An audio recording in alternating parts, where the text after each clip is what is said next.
Hello, everybody, and especially to those following online. We will still wait some minutes until we solved all the technical challenges, and then we will start in a moment.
So then it's my big pleasure to welcome you, everybody. So thank you a lot for joining us today for this conference. And of course, a very big thank you to Zero Waste Europe for making this all possible. I'm really happy to host this event today. My name is Malte Gallet. I'm a German member of the Greens, and I'm in the Environment Committee and the Internal Markets and Consumer Protection Committees. And both committees, of course, they work on the packaging and packaging waste regulation. And me, myself, I work on how we can use our resources on this planet in a sustainable manner. And this is why, of course, I'm working on the packaging and packaging waste regulation as well, with the aim of decreasing our packaging waste. And yeah, I'm really happy to see this file now in Parliament, in the process. We have it in committees. We tabled our amendments already. We are in the process of negotiating. We expect to vote on the packaging regulation in the ENVI committee in September, and then have it in plenary in October. But yeah, as you all know, we never know what comes in between. So let's hope we can stick to the schedule. Since we have quite some issues to resolve. I mean, like, why do we talk about this topic at all, packaging and packaging waste? I mean, currently it's a huge waste stream. It's like 177 kilos of packaging waste per person per year in Europe, and that's far too much.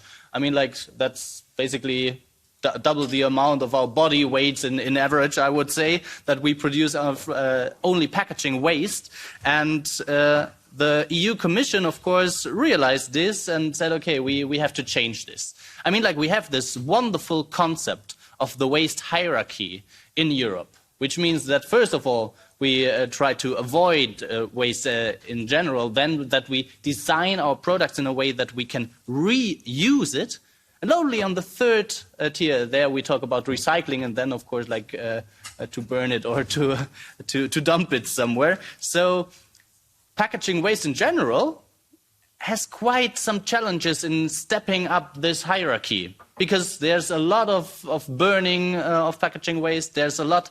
There is more and more recycling of packaging, but there's not so much reuse in packaging. And I think this is a crucial challenge for all of us for the future, to try to get as many sectors as possible as high up in the waste hierarchy as possible. And this is the challenge we're facing at the moment. The PPWR can be a real game changer in this at the moment, even though I think all of you also experiences it and can see it.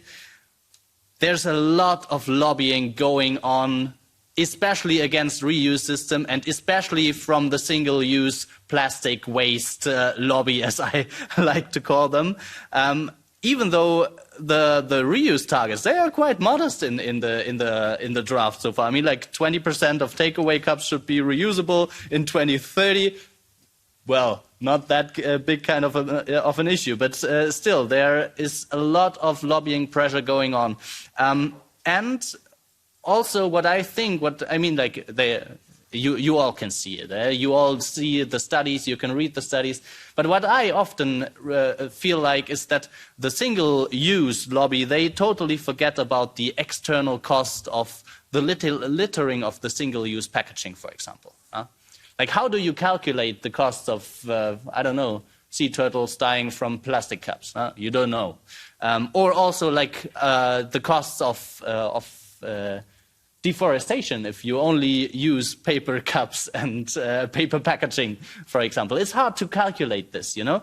And so I would say that in general, reuse systems are ecologically more valuable than single use. And the other argument that often comes, I see it from the single use industry, is the question of safety, of the food safety. That single use is just clean and safe, and reuse is hard because it's contaminated.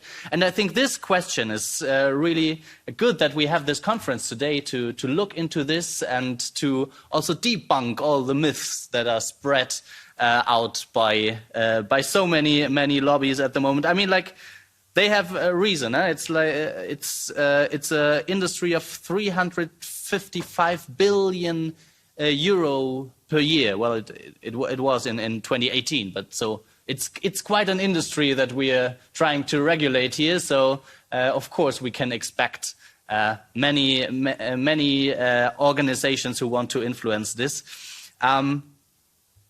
I think that already, like in the draft from Frédérique Ries, where she also said that she would like to ban PFAS. I think this is a really good move in the right direction already. I think we should go into more substances as well, like bisphenol A, so BPA, or endocrine disruptors, to really make food packaging safe and pollutant-free. I think this should be the overall goal for everybody, for all of us.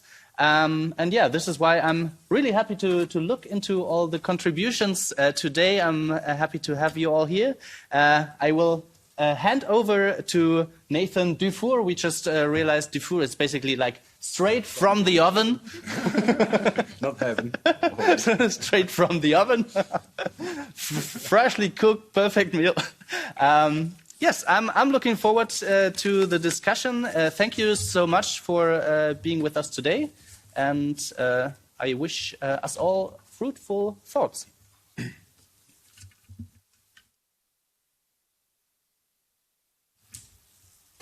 It should. Okay, hello everyone. So I'll be the facilitator for today's discussion, and I'll limit myself to that role most of all. We've been preparing this event together with Dorota, whom I'm going to introduce just in a moment. But just a couple of points to get us started, and also present a little bit the work of Zero Waste Europe. For those who don't know us, so we are a network of 35 members in 29 countries, if I'm not mistaken now, or 28. Looking at my colleagues to get the numbers right, as it's changing by the day, almost. So we have quite a long experience on the issue of building a zero waste Europe, as we call it, and I'm talking about the geographical Europe here, not necessarily the EU per se, because we go beyond the EU in the scope of our members. And what we like to do at Zero Waste Europe is to work with a system thinking in mind. So we're very much looking at different angles, different perspectives, making sure that we think and see things in a holistic manner, so that the transition is driven in a good way. And I am the reuse systems manager at Zero Waste Europe, and I lead the Reuse Vanguard project. And through that project, we want to make reuse a reality. And in order to do that, we really need to take different perspectives together with us in order not to make strategic mistakes as well, because we want to scale up things and make sure that the future of Europe is one that promotes reuse and not recycling anymore. Simply, as Mr. Gallet was saying just before, like implementing the waste hierarchy. So when there is a need for packaging, then let's make it reusable and not think about recycling in the first place, as it is currently the situation. And that will prevent a massive amount of packaging waste already. Now, this topic is much more complicated than that. It's not only a statement to make, but it's how we make things in practice. And that includes also the topic of safety of food packaging. And there is an interplay between safety of food packaging and reuse as well. The same way that there is one with single use, and we tend to overlook it, but actually there shouldn't be any discrimination between both, and things should be done in an appropriate way from that viewpoint. Moving forward, besides saying that reuse is fundamental, to cut on single-use packaging, and we've been carrying that message to the INC2, so the International Negotiating Committee of the Global Plastic Treaty that just took place in Paris. There's also another layer of system thinking to make sure that it goes in the right way. The messages are carried in the different fora. And then another one is the packaging and packaging waste regulation, which is something that is very much at the core of our business as Zero Waste Europe as well, because we need to start here and now, and then the Global Plastic Treaty will come later, but with a strong European voice in it. So, passing the floor to my colleague Dorota, just a few words of introduction.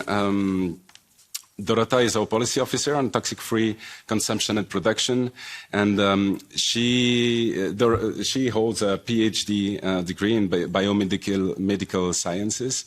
Sorry, I've got a fever, so trying to pronounce it properly. And prior to joining Zero Waste Europe, she was leading the Safer Chemicals program at Healthcare Without Harm Europe. And Dorota focuses on the topic of safety of products and packaging, including, of course, food contact materials, as well as clean and effective material cycles.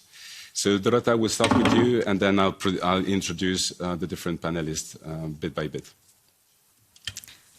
Thank you, Nathan. Thank you for the nice introduction, and hello to everyone. I wonder if I can steer the... One second. Can I somehow steer the presentation from here? But I'm not sure how to do it. Okay. Since publishing the packaging waste regulation, we observe continuous exchange of arguments and counter-arguments about best way to improve sustainability of the packaging. Well, currently, can we go to the another slide? Thank you. So currently, the packaging is one of the main users of the virgin materials and a very significant source of waste. And while recycling is important, it plays an important role in closing the loop. It's definitely not the solution to our overuse of resources. And moreover, in case of food packaging especially, replacement of virgin materials by recycled content is extremely challenging, including for safety reasons. And basically, we cannot expect that we'll ever reach the 100% of demand.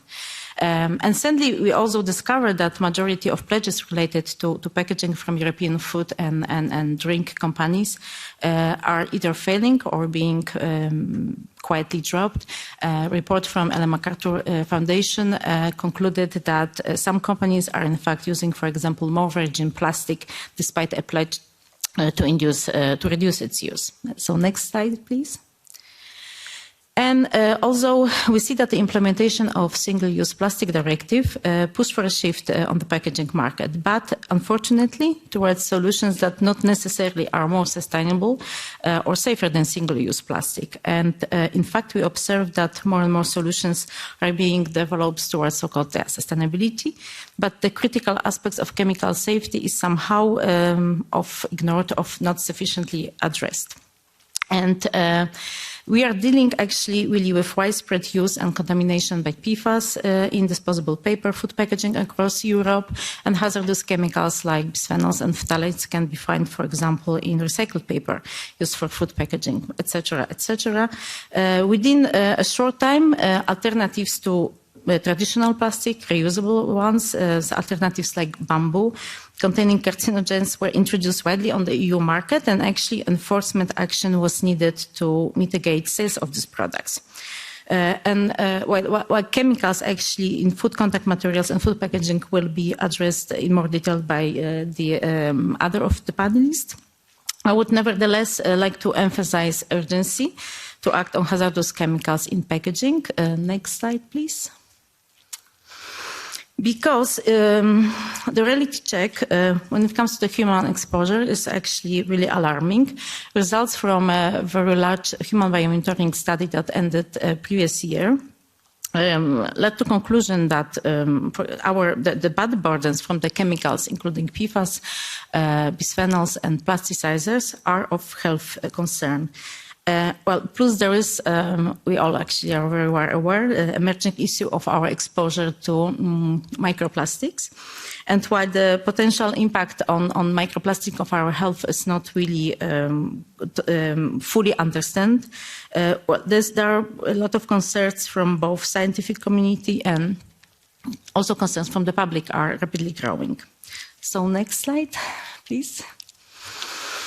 And then, unfortunately, the regulatory actions related to chemicals are not really keeping in the timely manner because we are still lacking harmonized specific rules for majority of materials that are used in food packaging, and in fact, including those that are now increasingly used in replacement of plastics. For example, paper, cardboard, but wood, also metals, and not to mention like coatings and printing inks. And also the new rules on recycling has been established so far only for plastics. And this has actually also like direct impact on the consumer. So we see for the example that when the survey was performed in 2020, showed that in Denmark, where the PFAS were actually banned in the paper food packaging, the chemicals disappeared from some fast food packaging, while the packaging, identical packaging from the same company but sampled in other countries, showed that those chemicals are still used. And basically, that kind of makes us to conclusion that the policy and the regulation are really needed because first of all, they really bring the protection from the chemicals to the consumers, and also they really push industry players to find replacement. And importantly, also the problem of hazardous chemicals, importantly and luckily, I think, is also more and more recognized by different investors that ask for elimination of hazardous substances in products and packaging. And they also asked recently, packaging sector specifically, to shift towards reuse systems and back the PPWR proposal instead of lobbying against. Next slide, please. So, considering all above, the burning question is really when we will see these stricter rules for regulating the food packaging in Europe. Most of us probably in this room are aware that there is the revision process that started in December 2020, but it has been recently announced to be delayed. Well, I'm sure that other panelists from the Commission will address it later on. But also, this is also one of the reasons that considering all above, I said so far, we believe that the revised packaging and packaging waste regulation creates really an opportunity to address those non-toxic aspects of all the materials along the whole life cycle of packaging. And next slide, please. And of course, there is a very important group that we should not forget. So consumers, what do they actually say? What do they think about safe and sustainable food packaging? So a very recent survey published by BEUC, which is the European consumer organization, showed that there is really a significant support from consumers to more protective EU actions, both on the chemicals as on increasing those packaging that is reused and reusables. And we will soon hear also some thoughts from two other leading consumer organizations represented in this panel. Next slide, please. And then finally, we were asking ourselves, there is also a lot of, as I said, arguments, counter-arguments about single-use versus reusable food packaging and how we can move towards those reusable and safe food packaging. Well, I think that first we should actually recognize the safety and hygiene are critical for all food packaging and are determined by how it's really manufactured, managed and handled, and not necessarily whether it is single use of reusable.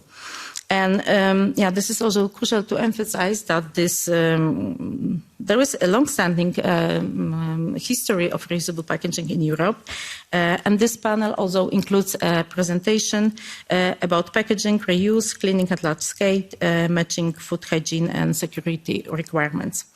So my final slide, if I can.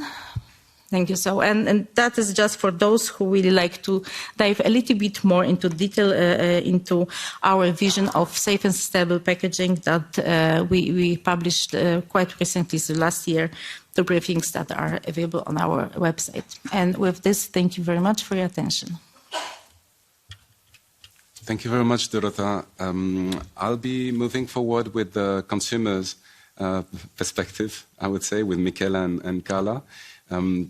Just a little caveat because Jane Munk is going to join us, but she was stuck in the train. So I will ask a couple of questions to Dorota and Jane once Jane is there and has presented. So we're just reshuffling a little bit and moving now with the consumer's perspective. So Michela, thank you for joining us. You're the Program Manager, Sustainability and Services at ANEC. ANEC being the European consumer voice in standardization, very important indeed. You have, just in a nutshell, you have over 15 years experience in working on consumer protection and standardization and on European consumer policy, including on sustainable consumption and production. So Michela, the floor is yours, and then we'll go with Carla. Thank you.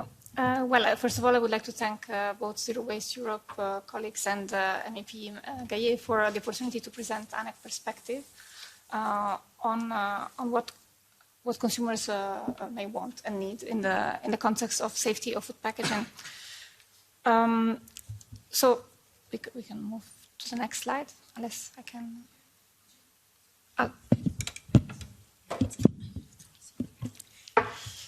Yeah, cannot really.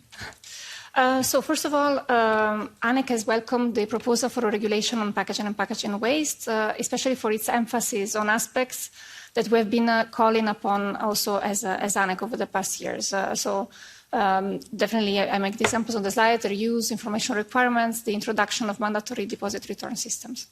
On the other hand, we see two priority areas where some improvement is still needed. That is, we would like to see more ambition on the waste prevention targets. And on the other hand, it was also mentioned by Dorota, there is a need to also look into restrictions on harmful substances. We would like to see clear-cut limits for hazardous substances such as CMRs or substances of very high concern. Next. Sorry. So this is a valid and important aspect, especially when we talk about recycling. ANEC has been always mentioning that recycling measures should only be promoted with precaution and when we can make sure that contamination from problematic chemicals can be avoided. How do we achieve this? In our view, you need to have homogeneous and clean waste streams and make sure that the excess of packaging material and the chemical composition is cut severely. Then you need to specify the material composition and by doing that, specifying the applications, you can then have labeling for those materials that are conforming and can label them as fit for recycling, which helps also with separate collection. We think the proposal of the Commission is, especially on these last 2 points, is going in the right direction. But of course, we need to see improvement on chemical safety, especially when we look at the recycled content targets that, as with other civil society organizations, we have been expressing concern about in the past months. Because indeed these targets are put forward before the Food Contact Materials Regulation is actually revised, and we know it's been postponed again. Now, moving to the next slide. So moving to the reuse systems, we've been calling upon extension of these whenever this is environmentally making more sense, and not only for the environment but also for the consumers. To know when there is less environmental impact from reuse than from the corresponding single-use packaging, we need to have technical research as a foundation, and of course we have the impact assessment of the Commission, but if there is a need for more studies, then we would need to really put forward the evidence. And then, as I mentioned, the product-specific targets for reuse are also needed.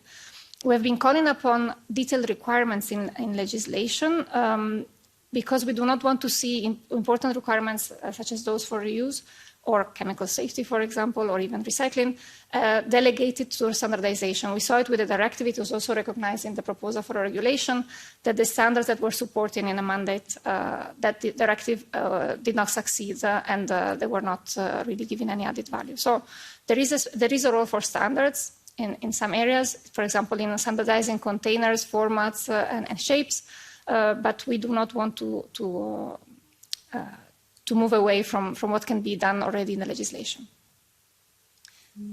Thank you. So what do consumers expect and need? Increasingly, we see in the surveys at the national level, consumers are asking for more sustainable packaging. It was also, we see it from our national members, but also from the survey that Dorota mentioned about our colleagues in BEUC in 11 countries. It was showing not only that they are concerned about safety of packaging, but also that they look for more sustainable packaging. Said this, at the same time, we need to always remember the value and the role of packaging is that of preserving the quality and the performance of the products they contain, and this is obviously a definite expectation from the consumer. And we should not jeopardize any of that, of course. And then it's important to remember that the cost and the efficiency of these packaging alternatives will also have an influence on the consumer choices. Finally, we think that reuse systems should become more mainstream. They should be more available as a choice and an option in the main retail shops, rather than being the niche market that it tends to be currently. So, of course, the opportunity comes with this legislation. And my last slide is about basically summarizing the preconditions for consumer trust in the context of reuse. We definitely need to address the hygiene requirements and phase out harmful substances from packaging at the onset of the production. Consumers need infrastructures that are accessible to them, and they should not need to rely on technical knowledge, on having always a mobile phone with them to access these infrastructures. We need a change of mindset, so for that, awareness campaigns are definitely needed, not only as a responsibility from the member states as already in the proposal, but also there is a chance for exchanging good practices at the European level, so that we look at what approaches are needed for different reusable packaging types, for example, and also learn lessons from existing reuse systems. Also, for example, for cost and accessibility, but also on innovation required in those countries where the systems are not yet developed as much. I thank you for your attention, and I look forward to the discussion. Thank you very much, Michela. Turning now to Carla. So, Carla Valeras is a policy officer at SAFE, Food Advocacy Europe, which is a Brussels-based NGO advocating for consumers' health and concerns in EU food legislation.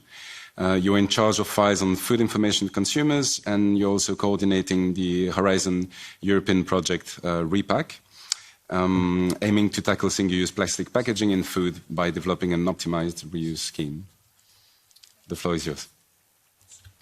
Thank you very much. And yeah, thank you very much to Zero Waste Europe for inviting us today, and also to MEP Mantegales. And we're very happy, and we're very happy to see that we can align with Annex. Just 1 second, because the slides are not the right one. Yeah, I'm afraid that I do not have slides. You might need to focus on me. If you don't, okay, then it's fine. Okay. Yeah, apologies. You need to focus on me. I hope it's okay. It is completely. But yeah, well, first of all, we're very happy to see that we can align with Annex points on the PPWR. So it's good to have a united front. But today I would like to start my intervention by saying that indeed consumers want to make more sustainable choices. Their concern for the environment is only growing day by day, and that leads them to want to make a change. And consumers are also ready to turn to reuse. However, there are some issues that need to be addressed before, and that I would like to stress here today on behalf of SAFE. The first point is that protecting consumers' health and the environment must always remain the priority and the baseline of any measure, being of packaging or packaging waste. Therefore, we need impact assessments to make sure that reuse or recycling are being implemented where it makes sense. Second, SAFE advocates for a stronger stand concerning hazardous substances under the PPWR. We've heard it before from the other colleagues on the panel, but these need to be phased out from all packaging, especially those chemicals with endocrine disrupting properties. This is crucial to protect consumers' health and the environment, and this is more crucial when we think about recycled content in food packaging. SAFE has several position papers where we stress the risks to human health linked to the use of these items, since these constituents can stay in the product, then the levels of hazardous chemicals are higher, and then the migration into the products can also be higher. We need more risk assessments on the use of recycled content in packaging. But coming back to my main point, we need to phase out hazardous substances from all packaging and from the outset. On reuse, it goes without saying that we need to promote reuse without compromising food safety and hygiene. This is necessary for the system to work and to exist. And we cannot deny that this is a concern for consumers. However, this is precisely why we need strong EU rules to protect consumers' health and to attain their trust in the system. And here, in terms of food safety of reusable packaging, we know that it will be very difficult to have a one-size-fits-all approach. Every manufacturing process and every composition of packaging is different. We know that. However, food safety, it's a matter that should not be taken lightly. And here is where I would like to mention REPAC. And REPAC is a Horizon Europe project where SAFE is a partner of, and one of our expected outputs is to develop an optimized reuse scheme, economically and environmentally. And an important aspect of this scheme and the work that we're conducting has just been finalized by our partners SGS, and this is a food safety and reuse protocol on the performance and the chemical test and migrations of the reusable packages. This protocol is meant to help packaging manufacturers to validate the reusable packaging. And we see that such a protocol under the PPWR could undoubtedly help food operators to assess and to secure a safe reusable package, protecting therefore consumers' health and gaining their trust in the system. Another important point for consumers to turn to reuse is convenience. Reuse schemes need to be accessible, easy to use, and also affordable. And here, I think I'm going to repeat some of Michaela's points, but there needs to be enough access to reusable offers at supermarkets or restaurants, but also sufficient points where we can drop off our empty packages. As Michaela correctly said, the use of smartphones should not be necessary, and we should not underestimate the power of awareness-raising campaigns, especially at local level, to inform consumers about how easy it is to turn to reuse. And as my very last point, hoping that I'm still on time, I would like to mention that REPAC, it's already happening. It's there, it's in the market. And moreover, there are projects like REPAC that are currently doing the groundwork. And this is meant to be built upon to be strengthened, and to help policymakers to make sure that we have a strong regulatory framework that make sure that reuse schemes are done properly and that they are protecting consumers' health and the environment.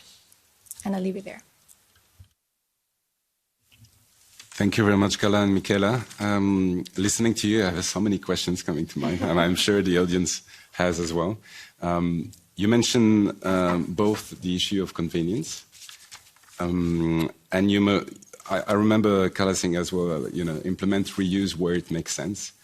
So maybe we can start with that very briefly.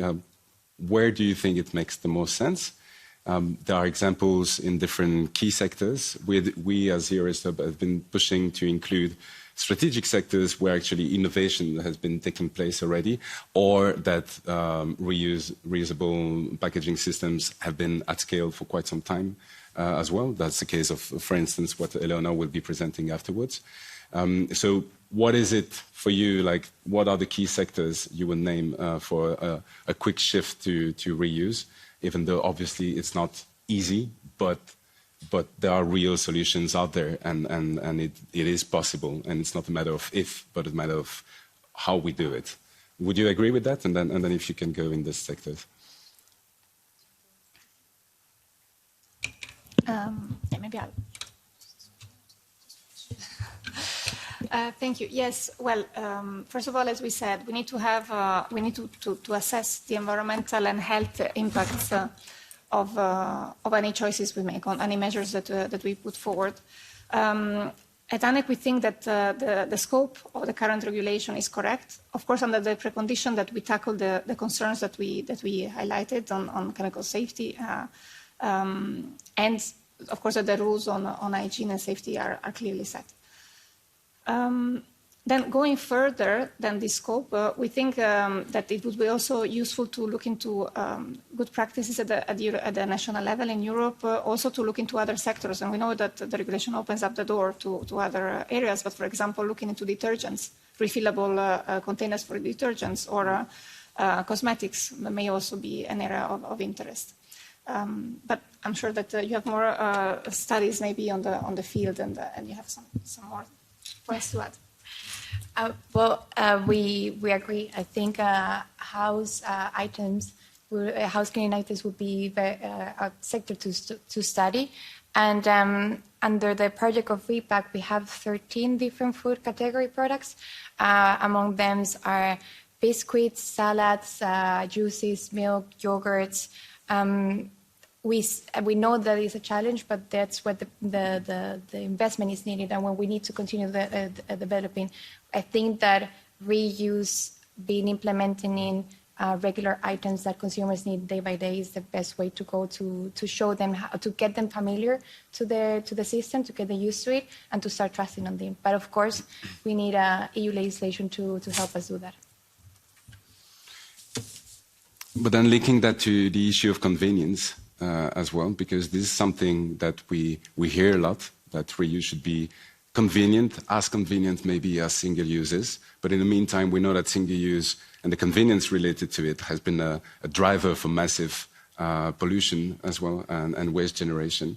So how do we tackle that? Is actually convenience the ultimate factor that we need to aim to?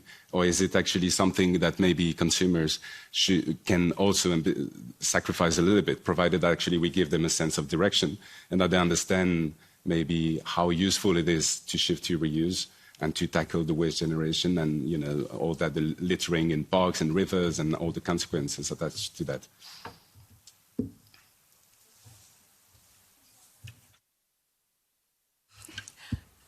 Well, something we tend to say also, at least in our consumer organization, is that you do not have the ideal consumer.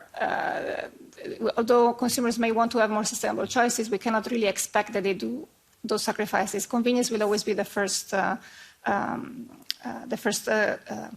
requirement from their side, but not only meant as affordability, but really also in the sense of being the easy choice. As I said, if you go to the supermarket, probably consumers will want to decide if they want to choose to reuse. Not all of them will want to, but they need to have the opportunity there. It needs to be easy in that sense, that it needs to be, and for example, also if you think of collecting the reusable packaging items, it should not be complicated, it should not be too far away from home to have these collection systems. You should always consider that.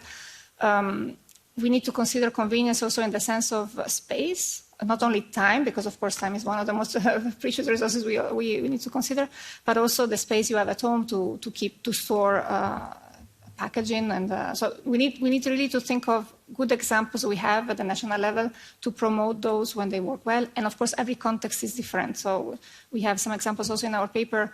Some studies were done in Sweden showing where reuse is making more sense than a single-use packaging. But again, it was recognizing that is where you need to see what infrastructures you already have in place at the same time. Okay, thank you. I'm leaving this conversation here, and the crowd will be able to react later on. And turning now to Eleonore. Eleonore, let me take just for the background. I know who you are, and we've been talking for some time, because actually you work for Eternity Systems Group, which has an incredible experience in the field of reuse. I'll leave it to you to present that. But it gives us hope, in terms of, like what exists, and actually there is scale, and there is a massive knowledge, industrial knowledge as well, that needs to be promoted. And I'm very glad that you are here and can speak up a bit. And now it is actually needed for you to speak out, because of the current legislation and debate and so on, while actually you have been doing that for so much time. So just to say a couple of words about you. So you're a circular industry expert. And in 2015, as a young graduate passionate about new technologies with a positive impact on the environment, you got involved in creating Clean Cup, a turnkey solution that automatically distributes, collects, and washes on-site reusable glass cups to eliminate the consumption of disposable cups across campuses, businesses, and communities. Thank you. Thank you for the invitation. It is an honor for us to be here today, because indeed, Eternity System is not new. We've been here for 30 years. We are a French group, internationally based in Europe and North America. We actually, if we can go to the slide, are present in 6 countries with 16 industrial washing sites, washing more than 720 million units a year of reusable packaging at large scale. So the good news is that it already exists. It wasn't known, because until 2 years ago, the company has no name, no website, no social media, and nothing, because it didn't need to communicate, because it was on a market. I believe you all have been using our service without knowing it, because if you go to any retail shop, I don't say the brand today, but all the fruits and vegetables are in black and gray crates, and we have been washing these crates for 30 years at international level. Concretely, what we do, if we go to the next slide, our historical activity is to wash these food agro-industry crates for vegetables, fruit, bakery, meat, and fish. Concretely, our customer is what we call a pooler. A pooler owns a stock of reusable packaging, logistic ones on this case, and contractualize, for example, with a salad producer that will use the crates, but not own the crates. And the salad producer will fill up the crates, that will send it to the distributor platform. Then the distributor will spread the filled crates of salad to the shops. You, as consumer, will buy your salad. And when the empty crate is dirty and empty, it will be sent back by the shop to the distributor platform. And we actually do. Every day, we fill trucks of dirty crates from the distributor platform all over Europe and North America at large scale.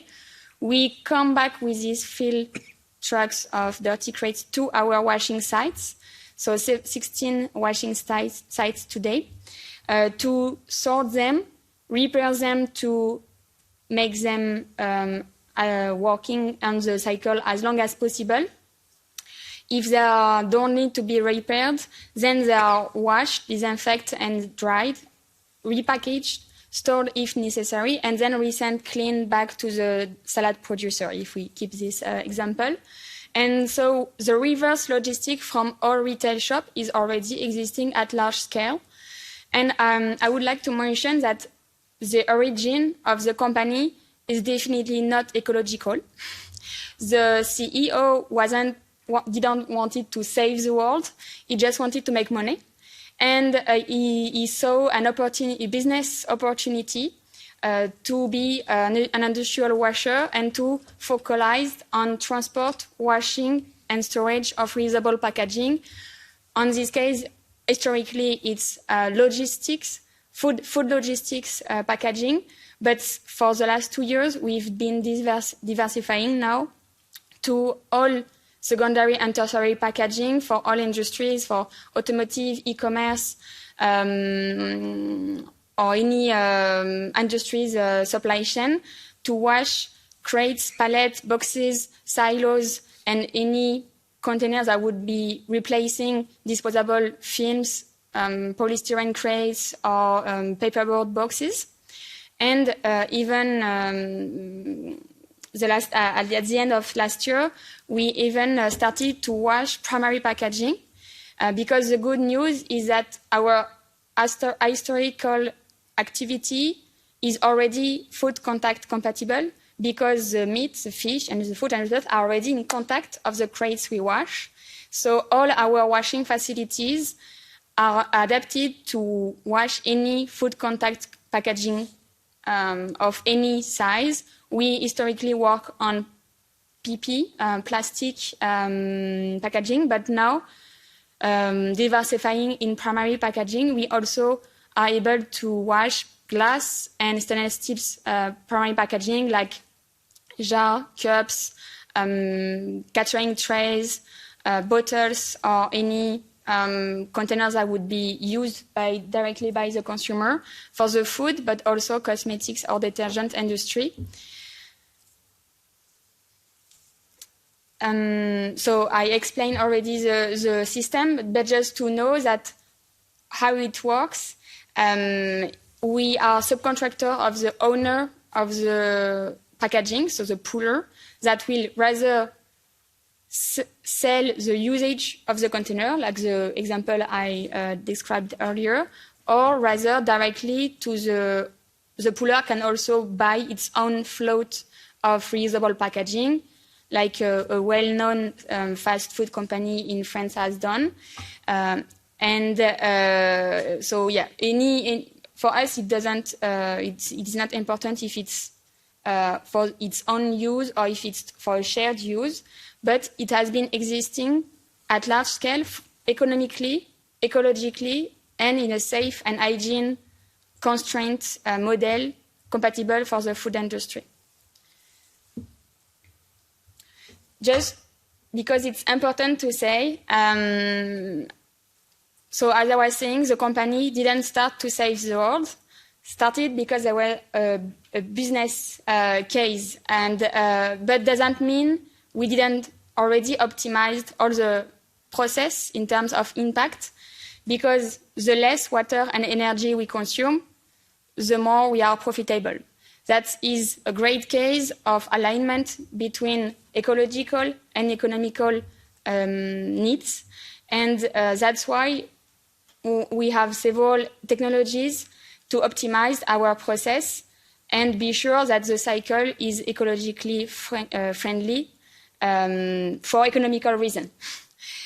So, for example, 1 liter of water is reused 300 times, and actually it is quite surprising, but when you are a washing industry facility, what you use the more, it is not water, it is energy. And for energy solutions, we also have technology to improve it. just I wanted to mention at the end that the quality, if you can go to the next slide, the quality is at the heart of our business, of course, because food safety cannot be unsafe. So all our sites are in HACCP logic and answering ISO requirement. And we also work, Carla mentioned Repack, but we work in BuddyPack, which is a second European consortium focalizing on plastic to be sure that in 6 use cases we have defined, the reuse primary packaging in plastic will match all the safety requirements, and there won't be migration in chemical migration, nanoparticle migration, coloration migration, or deformation or aesthetic migration. So for that, we work with European laboratory in Spain, France, and even Ireland. And I'm a bit surprised that we are challenging much more this safety aspect of the packaging for reuse than for single use. So what we would like to require from the legislator is to do the same level of research and challenge to the single-use market as the reuse one. Anyway, for the reuse one, it's done. And we are working, thanks to the European Commission, on the plastic and with Repack on other materials to be sure that the safety of the consumer and all the supply chain will be sure all time. Thank you. Thank you very much, Eleonore. It was very important indeed to show that things are happening in key sectors at scale, with the scale that you mentioned. And then I think it's very encouraging as well to see that an actor like you is now moving from tertiary, secondary packaging into the primary one, which has its own challenges, right? It's not entirely the same, correct? Could you maybe just summarize a little bit like some of the key challenges in terms of moving into the primary field? And then just explain the sectors you're working in. Just go ahead and then we'll start with it. So the challenges, of course, so the main job is the same, transport, washing, storage. So we come only from plastic, so then we have plastic, but also glass and stainless steel, which don't have the same weight, but also the same resistance in the logistics supply chain. So indeed, we have to reinforce even further our quality requirement. So we have set up a white room at the end of all our lines. And what we used to have already, and we have reinforced, is to have a quality team in each country, and each shift, because we are working really at industrial level, so we have 3 shifts a day, make ATP and maybe test every shift. And then we have external laboratories working to make additional tests on pathogens and allergens. The great thing with our experience is that we know how to speak with these kind of laboratories and to analyze the results, because sometimes it's quite complicated to understand them. So it takes a lot of time to do all these tests. But thanks to our experience, we know how to make them. Just it required a lot of resources. And as we are not a startup, the logic to go on the market is not the same, because us, actually, we prefer to work on 10 million units than on 300. So the COMEX, the direction, I really look forward to have large-scale volume. And for that, definitely we need standardization in the packaging. So we are contributing, thanks to New Era and many other organizations, to define standards packaging on each market, because indeed there is a retail market, but there is also the fast food market, the catering market, the event market. And the great news is that reuse for food contact material has been working for 30 years, even for the cups I'm sure you have all used during events. It's been there for many years now, and so far it's safe. So it has been reused economically, ecologically, and safely. I've been working for many years. Now we have to duplicate it. So it's a time of adaptation, but it's completely feasible. And the more volume we will have in front of our investment, the quicker we will be able to make it. Yeah, and in terms of volume, as you say, the role of standardization is indeed very much needed. Yeah, and back to the issue of convenience as well. If we have a network of collection points, but you still have 15 different types of packaging to sort, that creates a logistical nightmare. So at some point, standardization needs to come in as well. Okay, thank you very much, Eleonore, for that practical experience. And I'm turning now to Jane. Thank you very much, Jane. I know your trip has been a bit challenging and bumpy, but it's good that you managed to join us. We started a little bit late, so we are still on time, but we'll probably finish the event slightly later, 5-10 minutes, I guess. Yeah, you were supposed to talk at the beginning after Dorota, but now you're back, so I'm joining the dot again between you two. And then, yes, so Jane, you're the Managing Director and Chief Scientific Officer of the Food Packaging Forum, or FPF, for its acronym. And then, yes, so Jane, you hold a doctorate degree in environmental toxicology from the ETH Zurich, and you are a full scientific member of the Society of Toxicology. But also many others, like the Society of Environmental Chemistry and Toxicology as well, or the American Chemical Society. And since 2019, you're an elected expert member of the Swiss Organic Farming Association, BioSwiss Committee on Trade and Processing.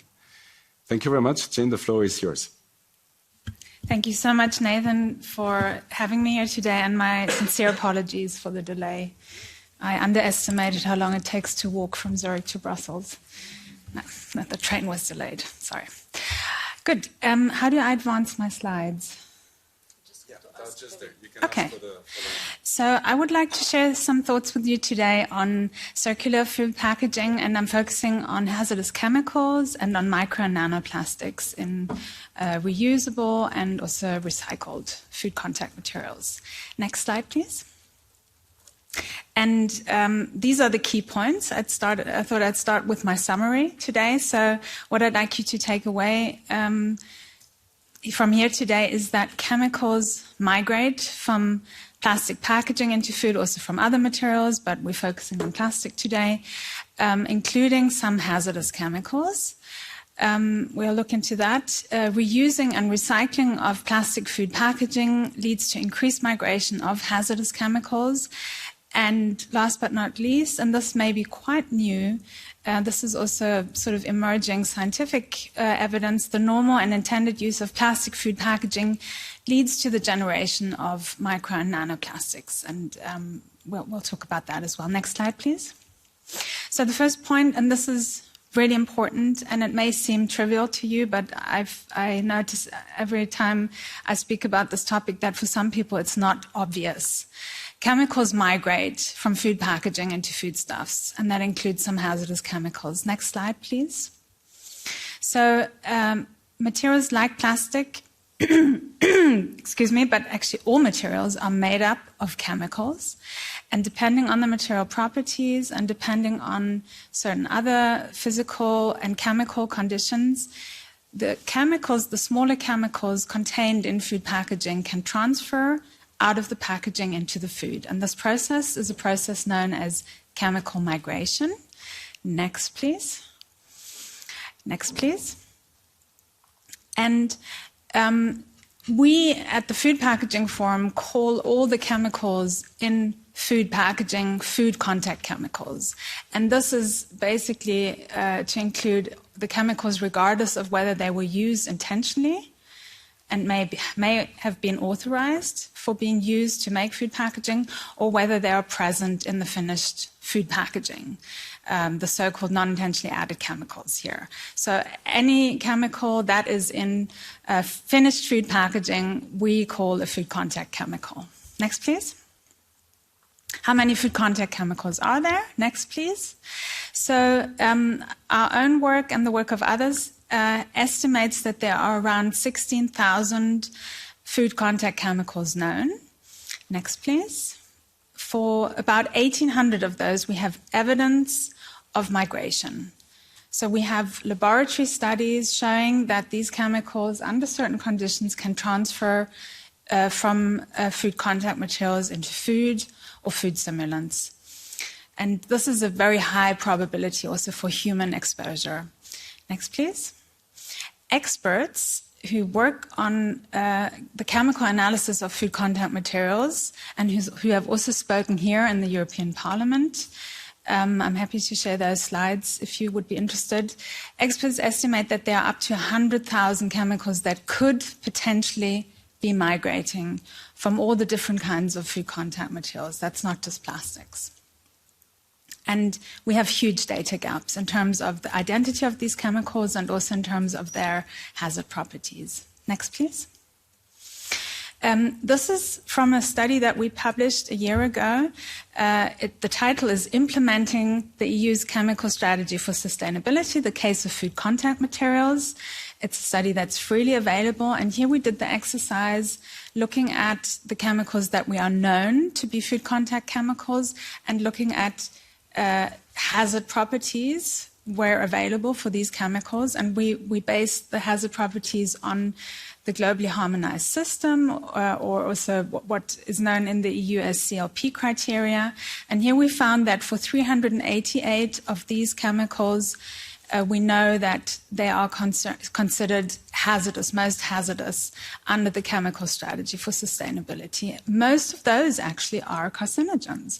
And I share colleagues' concerns about endocrine disruptors. The fact is most chemicals aren't routinely tested for endocrine disruption. There may be more, but most of the most hazardous chemicals in food contact that we identified are actually carcinogens. And I think we can agree that we also don't want carcinogens in food packaging, not just the endocrine disruptors. Next, please. And you will see that for 127 of these most hazardous chemicals, food contact chemicals, we do have evidence that they've migrated from food contact materials into food. So high probability for human exposure to these hazardous chemicals. Next, please. Next, just briefly, reusing and recycling plastic food packaging leads to increased migration of hazardous chemicals. Next, please. We have fact sheets on this matter. We looked at the 5 different common types of food packaging, looking at their material properties, looking at chemicals of concern associated with these materials, and also recyclability issues. And we also did a fact sheet on bioplastics, and we're working on a fact sheet for reuse. So watch that space, please. Next, please. And this is a study that was featured in The Guardian last week, and the QR code takes you directly to the preprint of the study on hazardous chemicals or chemicals in general migrating from reused and recycled food contact materials. And there we used, again, a database that we put together. These are empirical data collected from other peer-reviewed scientific studies, and we looked at what is the evidence here, what are the kinds of chemicals that are found here. A lot of the chemicals was about 400 from 200 studies.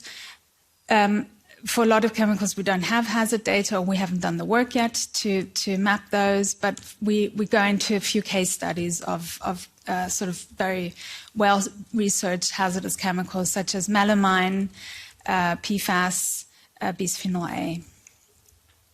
Next, please. And the last point I would like to make here is that the normal and intended use of plastic food packaging leads to the generation of micro and nanoplastics. Next, please. So this is just a little unsystematic overview of scientific studies which have been coming out over the last few years, looking at this phenomenon when you unscrew or tear or cut or, I don't know, rip, whatever, plastic food packaging, micro and nanoplastics are generated. And they are measured in foodstuffs, meaning that there's a high probability of humans ingesting these with the food. So we are currently putting together a systematic evidence to map the studies on this. What we still lack is a detailed understanding of the human health impacts. There are sort of first indications that micro nanoplastics can be taken up in the intestinal tract and therefore become systemically relevant, but there is not a sort of scientific consensus yet on whether there is human harm associated with the exposure. The EU is currently funding 5 large research projects looking at human health impacts of micro and nanoplastics, and Food Packaging Forum is part of this research. And so, yeah, hopefully in the next few years we will have some concrete data to inform you on this. Next, please. And with that, I would like to come to the end of my presentation. We have a lot of resources freely available on our website. We have scientific peer-reviewed studies, but we also have fact sheets, we have dossiers, we have a newsletter which you can sign up to, and we do an annual workshop on the 28th of September this year, and it's public, so I invite you to join us there. Thank you very much. Thank you very much, Jane.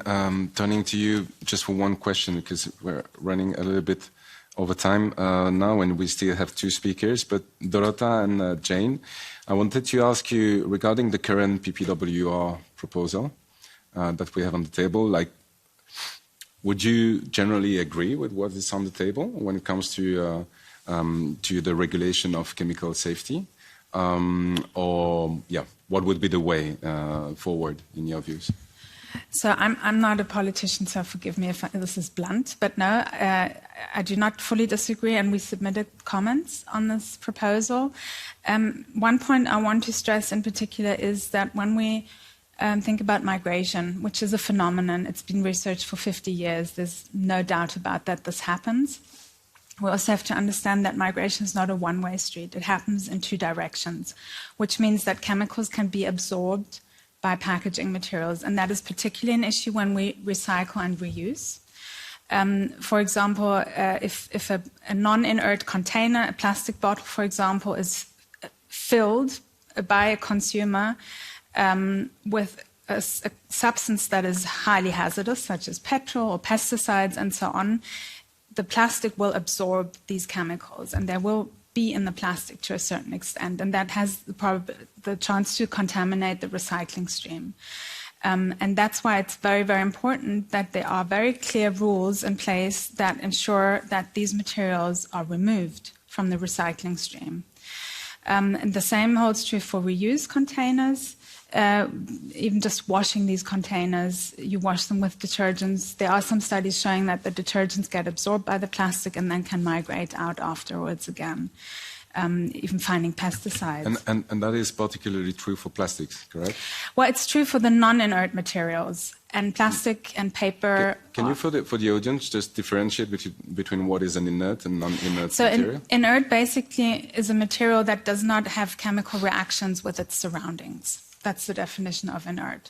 And so an inert material would be a material that has no or very, very low migration and very, very low or no absorption. Like what type of materials? Stainless steel, for example. Stainless steel or glass, for instance, is also one of them. Yeah, ceramics. And so I need to react to that. Just in terms of designing reuse systems, because this is also something that we have been working on, and the interlink between what you explain and that one.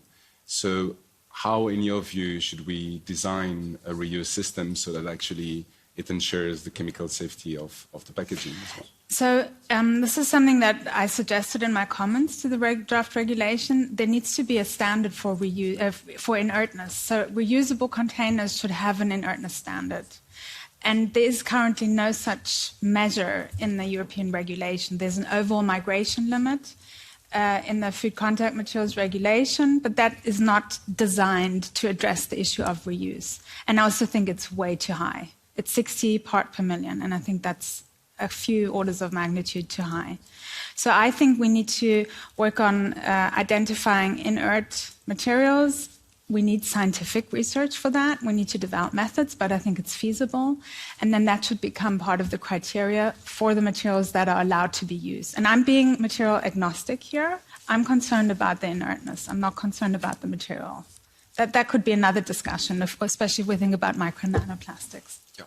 And so you're not in a position to say, like, what type of polymers, for instance, would be safer than others when it comes to plastics? Well, that's another whole big question. And you said we were running out of time, but I'll try and answer it briefly. As far as I know, all plastics contain unknown chemicals, even the ones that have been very well researched.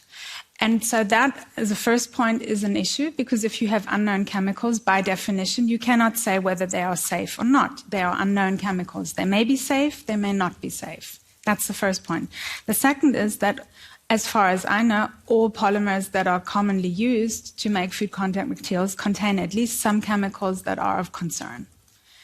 And for the ones that are carcinogens or the ones that are endocrine disruptors, to assume that there's a safe threshold, which is practically enforceable, is scientifically not based on evidence. We've seen that in the case of bisphenol A and also for the carcinogens. It's actually sort of the assumption that we do not want carcinogens in our food.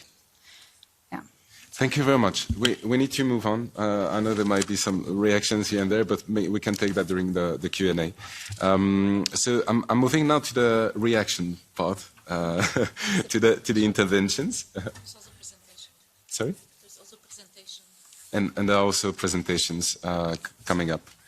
But so we have two speakers from the European Commission today. We have Mr. Scoop. Am I pronouncing well? Shoop, if you like. Shoop. With double P and one U, instead of the other way around. So Mr. Shoop from DG Santé. Yes. You're a team leader for food contact materials, and you lead the food contact materials team, therefore, in the Directorate General for Health and Food Safety at the European Commission. You're a chemical engineer by education, and you've worked on food contact materials since 2011. And I'll just do it at once, and then we have Wolfgang Trunk, Europe. Huh? There are some pronunciation differences. You're also a team leader, circular economy from waste to resources, DG Environment of the European Commission, and from. So you've been working, yes, on very importantly on the packaging and packaging waste regulation. Maybe wrote part of it, big part of it. And from March 2005 to January 2022, you were a policy officer in the fields of official controls of food and feed legislation, sustainability of livestock farming, including fighting food waste at the European Commission, DG Santé this time. Yes, exactly. So we start with you, Mr. Shoop. Yes, thank you. So I also will do a presentation in contrast to my colleague. The reason is that, of course, the packaging and packaging waste regulation is very actively being discussed. On food contact materials at present, I think we're discussing a little bit less, at least at sort of this level. Therefore, a short explanation of what we are doing just to sort of balance the discussion. So food contact materials legislation is there to ensure that chemicals which transfer from food contact materials do not adversely affect consumer health. That is more or less literally what the legislation says. Very important to take into account in the context of this discussion is, of course, that the scope is very narrowly defined at the chemical safety of the material versus the food. So we don't go beyond, we don't look at environmental matters of food contact materials. On the other hand, it's wider defined than just only packaging. It also concerns food processing equipment, tableware, so everything which can foreseeably come into contact with food. Next slide, please. So just very shortly, our present activities, which is really the topic of what I want to inform you about. On the short term, which I might only stop up very shortly, depending on time, we're working on a couple of files. One is a big one, which is the ban of bisphenol A, which we're presently preparing. We're preparing certain changes to our plastics regulation. And we're working on the continued implementation of our regulation on recycled plastics, which deals with the safety of those materials, of course. But maybe better to really discuss is what we are doing on the medium term, and that is the revision of food contact materials legislation. Next slide, please. So our revision is actually following the evaluation of the present food contact legislation that took place up to, quite precisely a year ago. We have now been starting to work on the revision because, basically the conclusion of the evaluation was that the present legislation mostly functions, but that there are some deficiencies, and some of the deficiencies were perhaps already mentioned in a maybe direct or indirect way just by some of the earlier speakers, I think. So our objectives are, more or less to strengthen requirements. One of the things we're looking at is maybe that food contact materials should firstly be inert, and then, of course, safety should then remain. Also, what we definitely need to do is to cover all food contact materials with clear and specific rules, which is also now not the case. We heard already earlier, I think it was mentioned that there is no specific legislation, for instance, for paper and board, whilst, of course, we have a big focus on plastic food contact materials. Paper and board is covered by the general legislation, but there are no specific rules which are left to national legislation. Also, we need to cover all substances. I think that was a little bit the topic also Jane just mentioned. So also the non-intentionally added substances, or rather the substances which are really migrating to the food. And we need to do that more specifically perhaps than we are doing now. Another objective is to increase both transparency and to facilitate enforcement. They go a little bit hand in hand because, if enforcement authorities don't know what to enforce, enforcement becomes very difficult. But also, we have other reasons to increase transparency, not only for consumers, but also for correct functioning of the safety assessment in the supply chain. Then lastly, and that is quite a new objective to us, to increase the sustainable use of food contact materials. And one of the things, the Commission really wants to ensure is that we come up in the end with legislation which works very much in practice, because some of the things are sometimes a bit more easier in theory than really to achieve in a workable legislation which addresses a large bit of industry. Next slide, please. So one of the things we're doing is we're focusing on the final materials. Now we authorize quite often, for instance, for plastic materials by means of starting substances, but rather we want to turn on around the focus by saying, well, we need to know and understand very well what comes out of the final material, make sure that, we have good knowledge about that, and then also make sure that that cannot adversely affect, human health. And use that as a starting point rather than the starting substances which are used in the beginning of the manufacturing process to ensure safety. And that also means that we would no longer be focusing at the difference of between intentionally added substances, which are the substances intended to manufacture a food contact material, and non-intentionally added substances, which are essentially all other substances. So that would just disappear where we're focusing on the substances which come out of the final material. Next slide, please. That means that we actually also need to change the risk assessment of substances, because I think, Jane was just mentioning some numbers, and these numbers tend to be very large if we talk in particular about the group of non-intentionally added substances. We at present see that it's already quite difficult to deal with the number of substances which are intentionally used in plastic. If we are talking literally about thousands and thousands of substances, we need to really have a fundamental different system to approach these systems. So we're designing presently a tiered system where the most hazardous substances will be in Tier 1, which will probably face a ban or something which looks like that.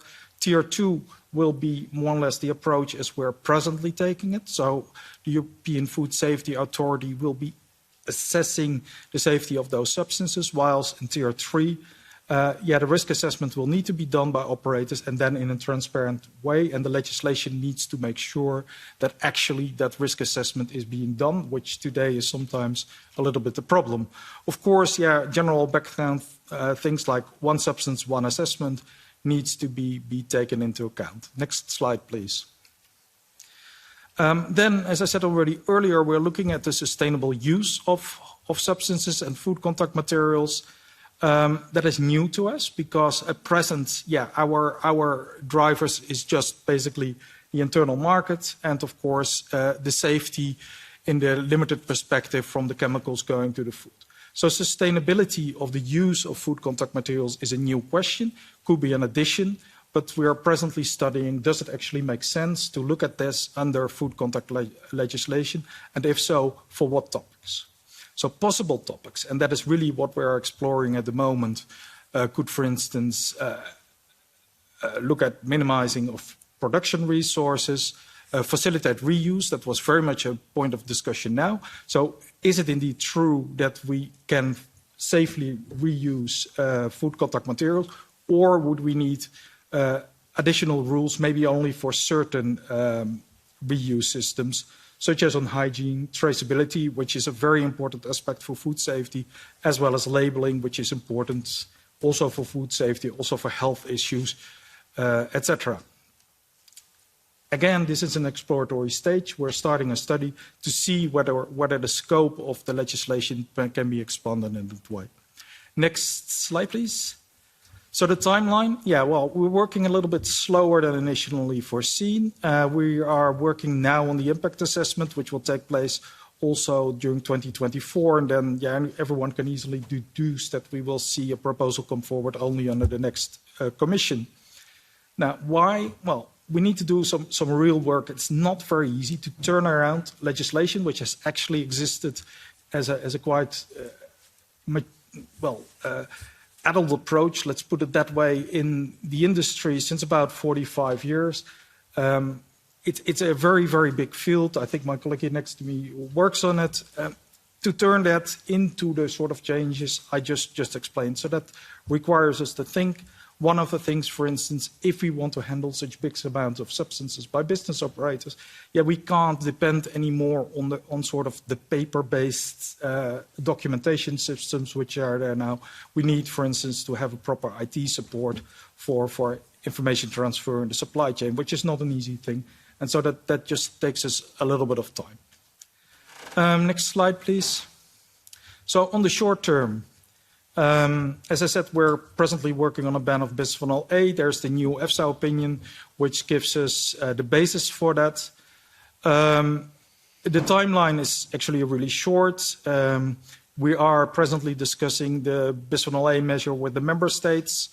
We will introduce it for the first time to the stakeholders in a webinar, which possibly takes place on 7 July. Some of you might be interested in joining that. And then, it will be adopted further via comitology, and we would expect entry into force in the first quarter of 24. At the same time, we're changing a little bit of Regulation 10/2011, which is on our plastic food contact materials. And I think here the thing maybe to highlight is that we are making steps on impurities, because the impurities, which are part of this category of NEAs, are becoming increasingly problematic, also in view of the way how we deal with recycled plastic. So that we have to adjust. I can't go into the technical detail here now, but that's it. And then we're there, I think. Thank you very much for this holistic presentation. And I'm moving now to Mr. Trunk.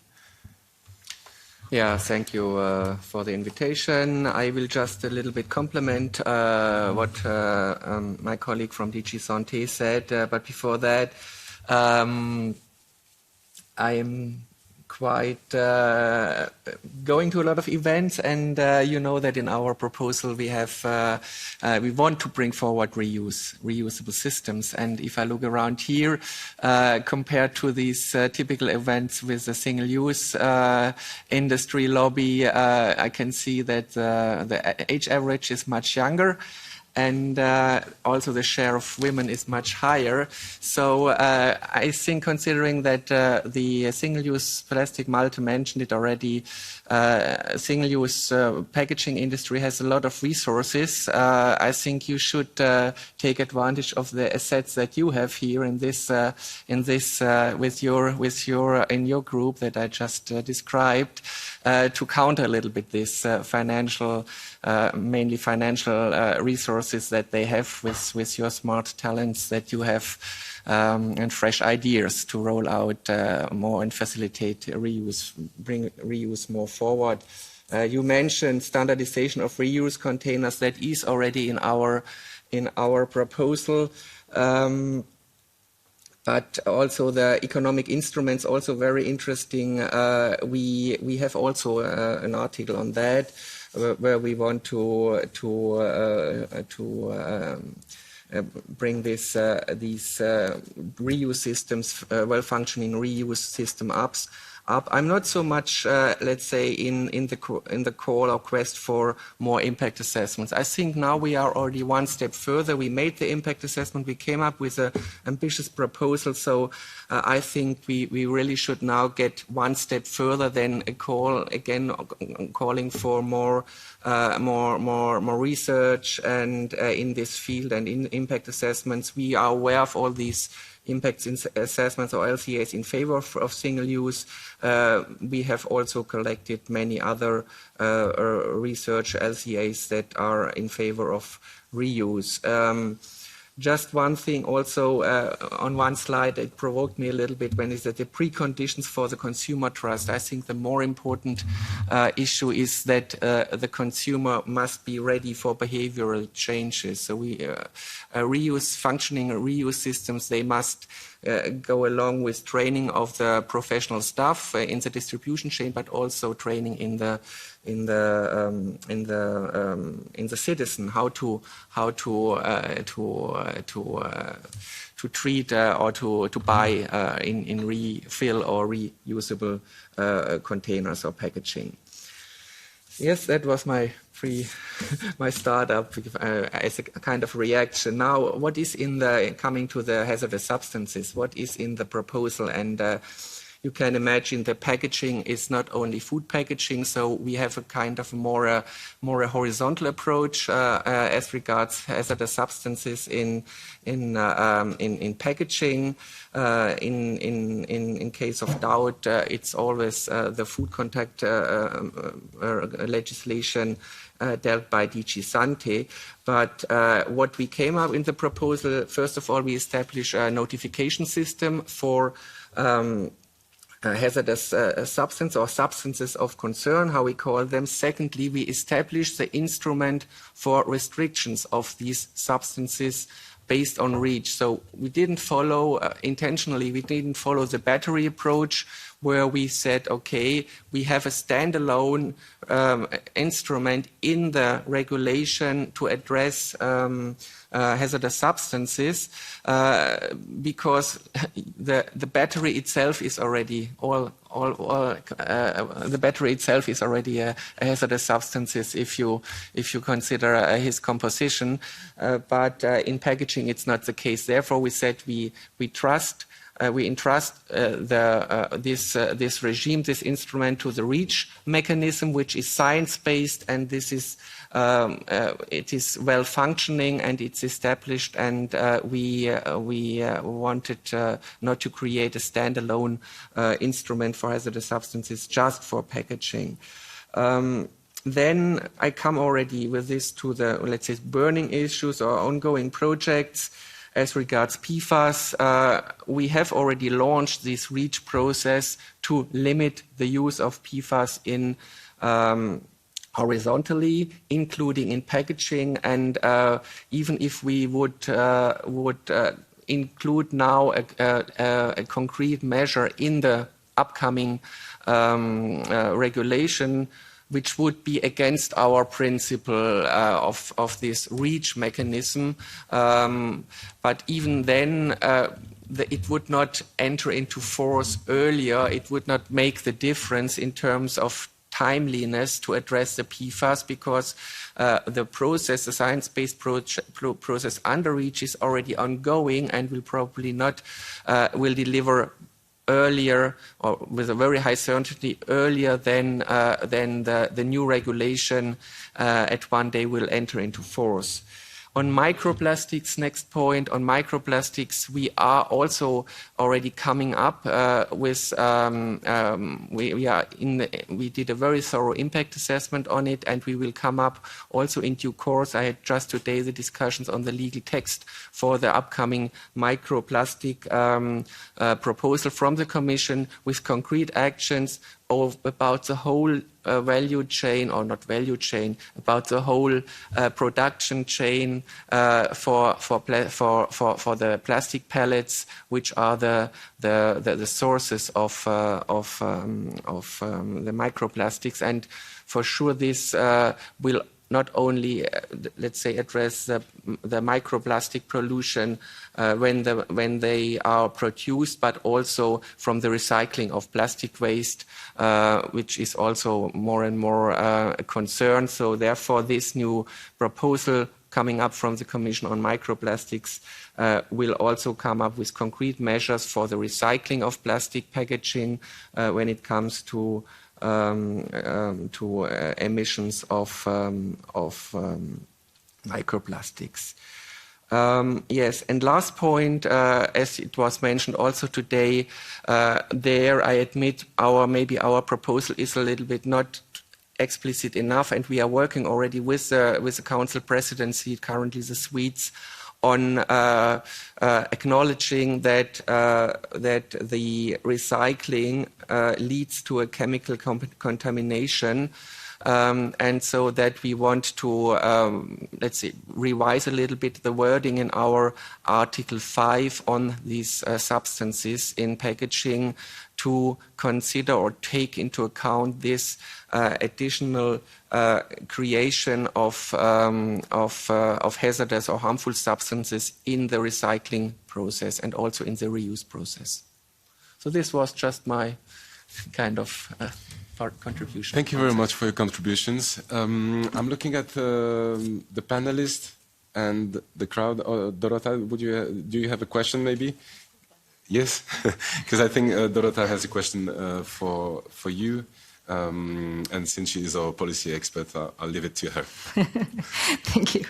Well, I have actually the question about, I will come back to the food packaging and to the food contact materials regulation review. I think that if this revision, the revised proposal will include the objectives we've seen, would be extremely good. But just wonder because, we have now a little bit like, time shift between the FCM that will, with the proposal probably will come in 2025, hopefully. Before it will be adopted, it will be still a year or two further. And now we have the packaging regulation that is right now on the table. So hopefully it will be adopted soon. So, and then also in the packaging regulation, we expect manufacturers to start really work quickly on the design, on the making some packaging recyclable, reusable, and safe. So just wonder, it's like how you see that those rules, for example, for the packaging will come later. You mentioned that.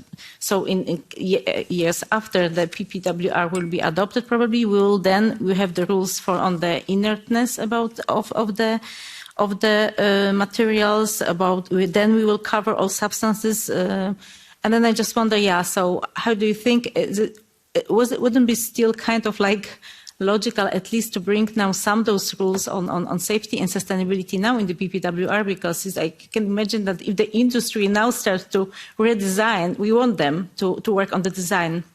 And they basically won't have these rules yet, and they will come later on. It's kind of like making, I think also for the manufacturers, a little bit more difficult to start to address this stuff, a couple of years after PPWR. So if you can just give your feedback on this, thank you. Thank you. Who wants to react? Bastiaan? I will start reacting. Yes. Now, I think the first thing to realize is that we do have rules already. There are rules, and the industry knows how to use them. They have been there for years, but indeed, on some parts, they need strengthening, and that we are doing actually.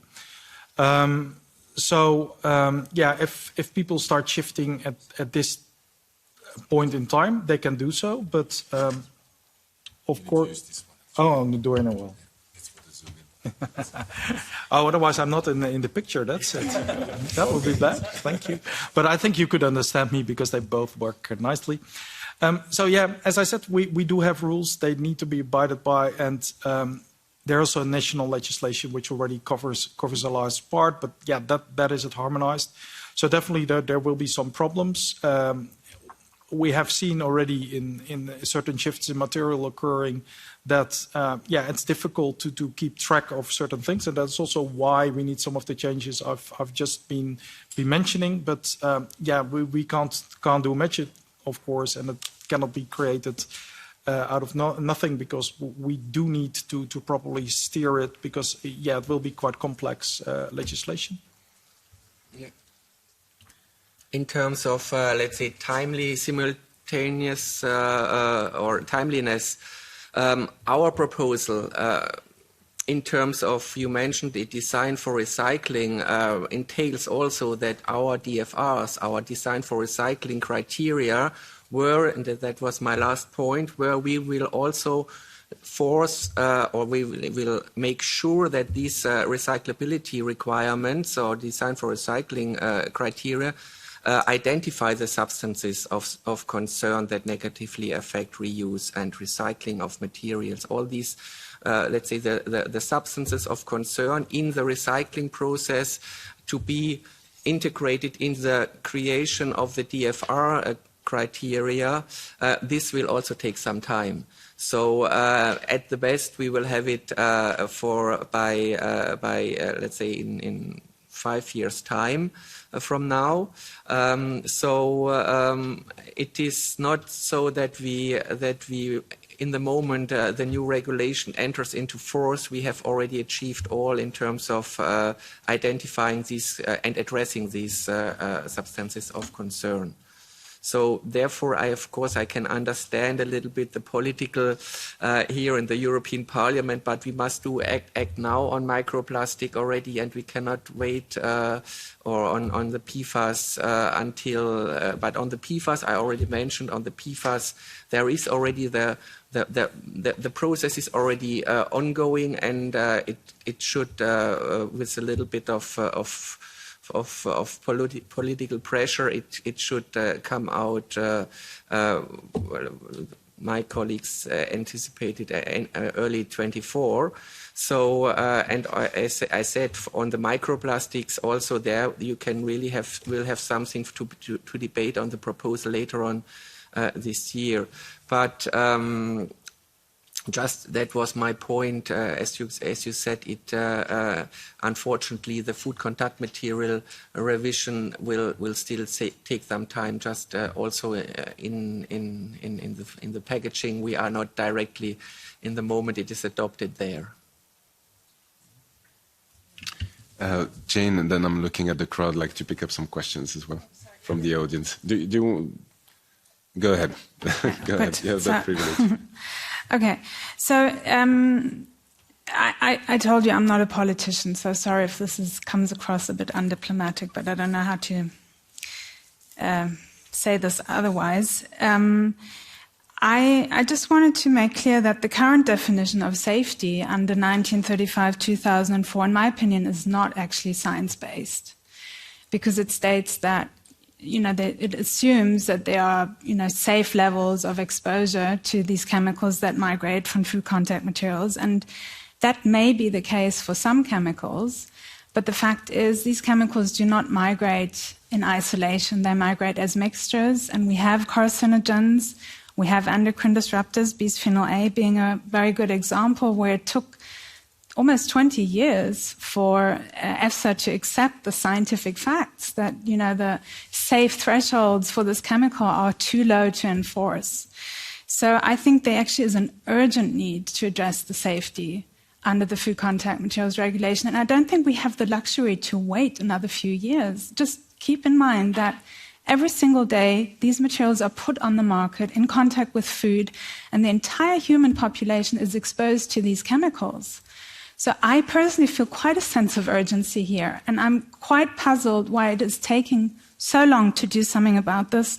Also, keeping in mind that already in 2016, the European Parliament came out with an impact assessment report about the implementation of the Food Contact Materials Regulation, saying that it actually does not work, and because it does not protect human health sufficiently. So that's also quite a long time ago. And again, it's unclear why it takes so long to address this issue. And finally, also, now, especially with the packaging waste regulation, we're looking at the non-harmonized materials, paper and board, for example. We know that recycling exacerbates presence of hazardous chemicals in these materials. I'm a German citizen, but I live in Switzerland, and Switzerland has banned use of recycled paper board in direct contact with food, with some exceptions, but basically it's banned because there are such concerns to health. So I don't know why it's so difficult for the European Union to address this sufficiently. And the last point I wanted to make, again, there was a stakeholder event here in, I think it was 2018, where enforcement officers spoke here at the Commission, and they said, we do enforcement, it does not work. This is part of the official documentation of the stakeholder exchange that stakeholders had with DG Santé. We do enforcement, it does not work, it achieves nothing. So I just leave this with you to reflect on. Thank you. Thank you very much, Jane. Before you, I don't know whether you want to react to this or not, but maybe I'll turn to the public, and if there are some questions that are related to this part, maybe we can start with that, and then build up and move into reuse, and who knows. So, who has a question or a comment or a remark? And please keep it short, as we have a limited time for the Q&A, but we'll probably end around 5:10 today to give it enough space for everyone to speak. Does it work? Yeah. Okay, thank you, Janne. Thank you, everybody, for the nice presentations. I am Karim van Doorselaar from the University of Antwerp, Professor Eco-Design, and I'm really regarding contamination in packaging. I have a question for Mr. Schoep. You mentioned in legislation there is written food contact materials should be inert. Jana told her in her presentation, we're looking for inert materials, and every packaging in plastic gives materials. So 1 and 1 for me is 2. And then also you talk about, on the short term, you're focused on bisphenol A. In legislation, we also have recycled content mandatory in packaging. Why should the short term be on bisphenol A? For me, the short term should be on the effect of recycled content of plastics, because it is a cocktail of all those hazardous substances. So why short-term bisphenol A and not short-term recycled content focused on the plastics, the cocktail on the chemicals? And finally, I have 3 questions as a matter of fact. We talk about remelting plastic, mechanical recycling, but what is the position of chemical recycling? Because that is an issue. We will have less contamination, of course. It's another completely different process. So, please, some feedback on my thoughts. Yes, go ahead. Yes, thank you. I'll happily react to that. So I think presently we're working on bisphenol A because actually there's a new EFSA opinion which is coming forward of our regular implementation processes because, bisphenol A was being re-evaluated. We asked the European Food Safety Authority to do so. They have now published an opinion which shows clearly that bisphenol A cannot be maintained on the market. So that is why this thing comes now. It's just at this moment, we're in this stage of that process, which is a natural process of how we manage chemicals. We also do similar things for other chemicals which may be less visible to the general public. On recycling, actually, we published last year a completely revised regulation which deals with the safety of recycled plastic food contact materials. Actually, I didn't get to there, although my last slide stuck for quite a while on the screen. That regulation is really there to ensure that the recycled content is safe. At present, that regulation actually only allows the marketing of recycled PET, and that PET can only be used if it's subject to collection requirements as well as decontamination requirements. And again, that has been scientifically assessed to be safe.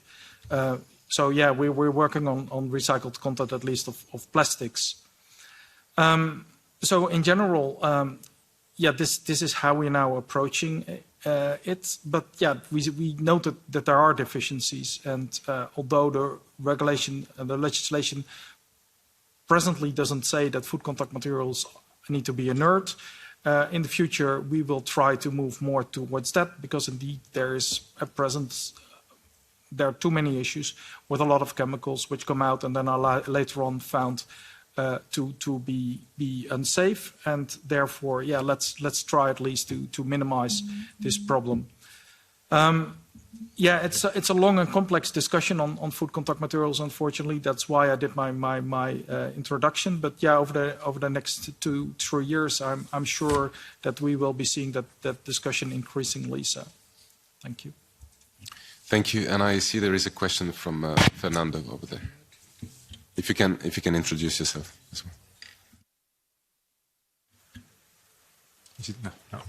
Thank you, Nathan. I'm Fernando Rodriguez Mata from New Era, the New European Reuse Alliance, so a new trade association representing reuse business across Europe. Today we are up to 40 organizations, and I'd like to make 2 questions. One addressed to Jane Monks. Sorry, I don't know if I pronounced it well. Anyways, I was interested in and very kind of striking to see all the kind of concerns that you draw, rightly so, into the line for chemicals, migration into foodstuff. However, hearing you from this inner standard container, it could seem that today and in the future there should be only inert materials placed into the market for packaging. So do you draw a line for a precautionary principle in this and also consider all other environmental aspects such as material consumption, greenhouse gas emissions and so on? And then a second question maybe to Eleanor or whoever wants to reply on what are the key elements and conditions to scale up and industrialize reuse for mass market applications. Thank you. Jane, maybe to start with, and then Eleanor, yes? Doesn't work. Oh, no, yeah, it's good. Thought I'd overstayed my welcome. Thanks very much for that question, Fernando.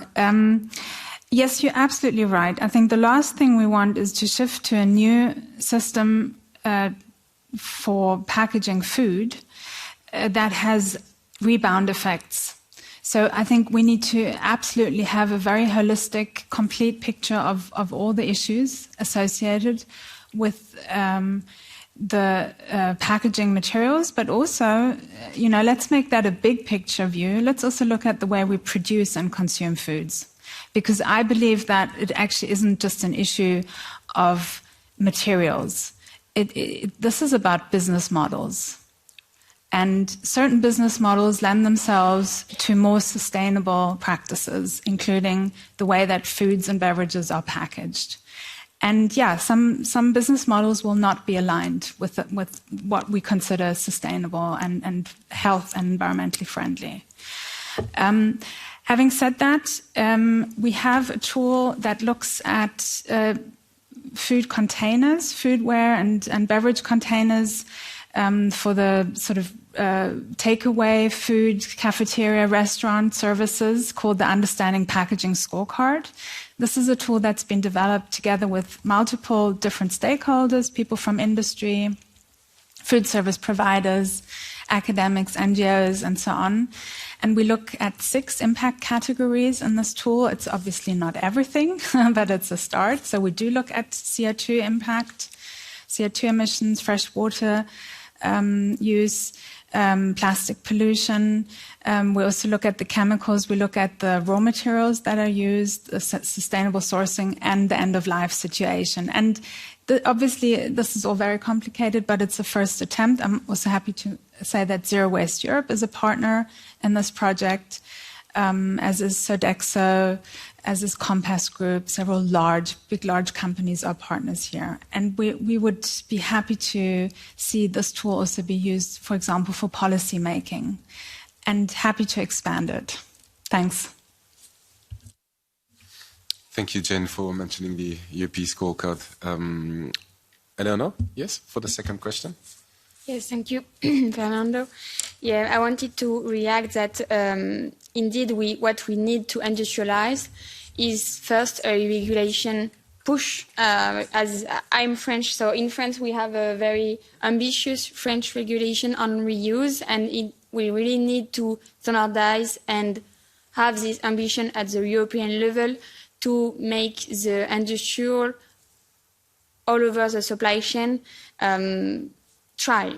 Because as industrial, we cannot do the investments that make reuse economically feasible with only few tests on few packaging. We really need to have volume to industrialize reuse and make it possible. And also reuse is a good source. You were speaking, Jane, about what kind of food process we want all over the supply chain. And actually, to have a reuse system makes it more locally to have a food production, as it also makes regional loops. And in case of reindustrialization, it is also a great solution to to avoid dependence from Asia or from continent from all over the world, and make it easier to make production and consumption more locally at European level. Also, to react on Jane's position, I think the choice of the material for reuse loop depends on the use cases. It's what we are working on the BuddyPack European consortium on plastic. For example, in the consortium, we are convinced that the 3 materials in plastic, glass, and stainless steel will still be running together on reuse loops. But for example, maybe plastic will be used only for short distance, like for example, to-go food, and maybe only for cold needs and not for cooked needs. So I think we also have to address the safety requirements depending on the use case, and we cannot do generality on any materials and any use case. The constraints are not the same. The requirement for the consumer also in terms of convenient solution are not the same. And that's why in BuddyPack we have defined with the laboratory we work with and that are really specialized in food contact and plastic, 6 different use cases to analyze which kind of plastic would be a solution on the reuse case. And we analyzed the safety in terms of migration, but also the economical and ecological loop. And finally, you also mentioned it, Carla and Michaela, we really need to educate one side the consumer, but the other side the producers, and that's why New Era has launched today a campaign to sensitize at large scale consumer and producer on how reuse and bulk is working, without naming any brands or actors in particular, but just to democratize how it could work, to make it more convenient, and also to prove, and not to prove, just to share that reuse is already existing at large scale, and we just have to adapt a bit our habits to move to reuse as a normal consumption and production way of life. Yes, and then beyond that, there is the incentivizing aspect as well, which is key, raising awareness, obviously, but then with the right policy framework, we give a strong sense of direction, a longer-term one that also drives investment to build the shared infrastructure that are needed in order to cut down on costs for businesses and so on and so forth. It's really like all connected, right? Anyone else from the audience would like to ask a question? Yes, Wolfgang? You will have to leave, so... Okay, thank you very much, Wolfgang, for being with us. See you. And then the question from the crowd, there is one there, yes, and then you. Yes, hello, my name is Ciara. I work in the office of MEP McManus from the Left Group. And just want to kind of bring up a point that's already been raised in this Q&A around the sort of mismatch between the urgency and the timing of different pieces of regulation and also the impacts that are, the kind of requirements that are going to come in gradually on industry. And I think it's quite concerning when you have the argument around industry being overburdened and too much green legislation rings really true with a lot of political groups in this House. So I think, I'm kind of wondering, is there anything within the plastics and packaging waste regulation that the Parliament needs to be looking at that could at least provide more temporary guidance for industry to say, okay, this is what we have in this regulation, but you need to be looking down the line for what's going to be in the food contact materials regulation? Is there a role for maybe technical guidelines from the Commission? Is there a role for harmonised standards, something that can direct industry already when they're looking at what's in the plastics and packaging regulation to also the things that are going to be addressed in the next coming years? Thank you. Who wants to answer this? Miguel? Yes. Well, I guess the Commission colleagues who just deal with the packaging waste regulation unfortunately just left. But yeah, from the food contact point of view, I think it's already pretty clear what is needed for safe food contact materials. Basically, the way how to do risk assessment, the risk analysis is known. That are we not fundamentally changing. What we are fundamentally changing is the information about it, who does it, and to ensure that it is actually being done. And I think that in itself is already a clear lookout to the industry to know what they need to be doing. Yeah, one of the issues which could be a little bit problematic is indeed if the packaging and packaging waste regulation would trigger a big shift in material use, which would go a little bit under the radar. And then, yeah, in a few years' time, we start indeed finding out that, yeah, what the shift which was made was maybe not entirely the right one. But again, then I come back that there's already a lot of legislation, there's already a lot of knowledge. It's not new. We've been working on this for more than 40 years. There's national legislation. So I think most business operators should know very well what way they can move. And yeah, they should also be careful that yeah, they keep on ensuring that the materials which are being produced are actually safe according to those rules which there are. And yeah, if they do that, I think it's not that urgent, and it should work also under the present legislation, because in the end you are not allowed at present to place something on the market which is not safe. It's as simple as that. Thank you. Thank you. And there is a question here as well. Yes, I'm Benjamin from Pixo. It's a reuse system in France working with, for instance, McDonald's, Sodexo, Sushi Shop with the AGEC law for on-premise and takeaway industry.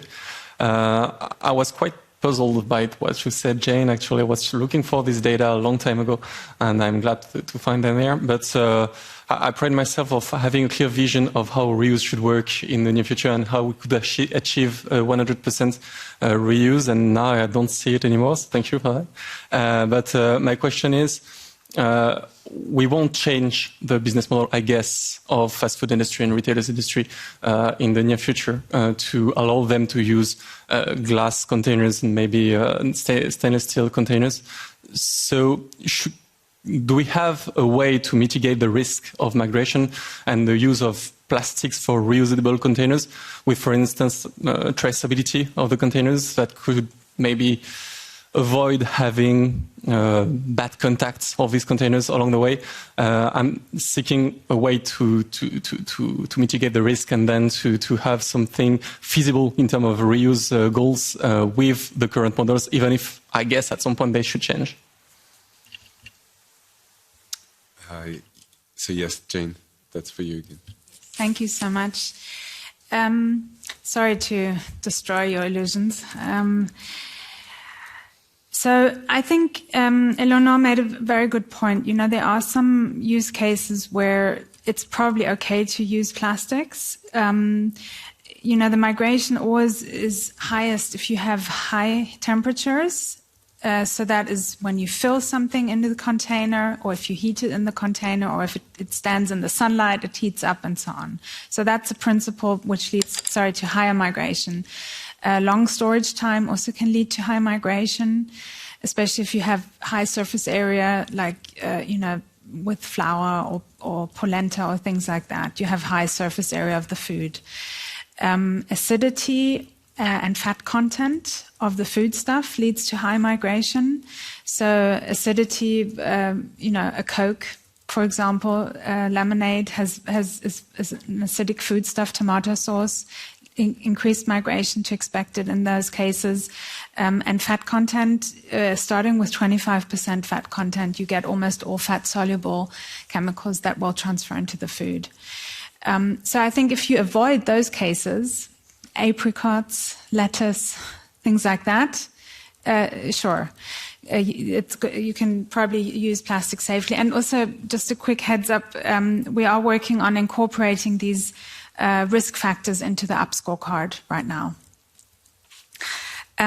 Concerning your other point, we will not get to change the business cases. I'm not an economist, I'm a natural scientist, so I understand very, very little about how business works. But what I do understand is that investors have quite a lot of power. So our policymakers would be nice if they would shift the business models in the right direction, looking at you here. But who also has a lot of power are the investors. And I don't know if you saw it, but early May, there was a group of investors that published a letter to the companies which they are invested in, and they said they hold 10 trillion euros in assets, which seems like a lot of money to me, certainly more than I can imagine how much it is, and telling them they don't want them to lobby against reuse in the packaging waste regulation. I think that's quite a strong statement. So I urge people out there to be creative. You know, we need to make a bigger overlap between what is feasible and what is sufficient, what is enough. You know, where we need to be and where we can be doesn't overlap so much right now, but we need to make them overlap a bit more. And we do that with being creative and innovative. And yeah, shout out to the young people in the room. You know, let's come up with these business models that work. Yes, and that would be the last reaction, I think, and then we need to close and give the floor to MEP Martigale. Yes, thank you. So previously, I don't think I reacted to the statements by Jane, but I think I should. I think a concept like zero risk doesn't exist for anything, and there will always be some form of exposure. But yeah, I think if you start saying that plastics migrate at higher temperatures in higher amounts. Yeah, that isn't a new thing. That is very well known, and that is a very central part of our legislation because, plastics will have to be safe at sort of the temperatures and conditions under which they are used, and that is exactly what the legislation is there to ensure. And for instance, there are testing rules which take this into account in an actually very conservative way. So I think this is already done, and I think it would not be wise to sort of go against one material if there are many other materials which also have problems. I think what you need to ensure is that indeed materials can be safe, are safe, and in the end you will not be able to sort of prevent any risk or any future risk. In the end, what substances are unsafe? If we learn something new scientifically, we should be able to act flexibly, which to a certain extent we can do now for where we have harmonized rules. But yeah, I think overdoing it and saying that everything is very problematic goes a little bit too far, I think. Thank you. Thank you very much for this exchange. I think it's time to close. I know we would keep going, I think. It's a long conversation. It's just a blurb, like a sort of resume of the many conversations that have been going on and around the world of reuse as well, and single use and plastic and paper packaging as well, and all the problems around that for the time being. So yeah, I'll just finish here and leave it to you to close this event. And thank you so much for hosting us. It was really great. And yes, please, the floor is yours. Thank you. Yeah, I immediately have to pick this up, Jane, because I mean, this should be like a really loud shout out to European democracy, because yes, we can create the markets for the future and the business models for the future. That's our task as legislators, basically. And yeah, so democracy basically means that we all can write the rules of our society that we want to follow. How great is that? And we decided we want less packaging waste, so that's what we're focusing on. And you mentioned it, I think it was you, Carla, that the highest priority, of course, should always be the safety of people and of the environment. And for the safety of people, we need safe food. And for safe food, we need packaging. But for the environment, we need less single-use packaging. And so we need to stick to our waste hierarchy and move towards reuse systems. But then again, we have the challenge of the convenience. And yeah, people, they don't want to spend so much time sorting their stuff. And this is where the standardization comes in, where we need standardized formats for packaging, so that, yeah, we can create this market, that we can create this business, and that it's harmonized all over Europe.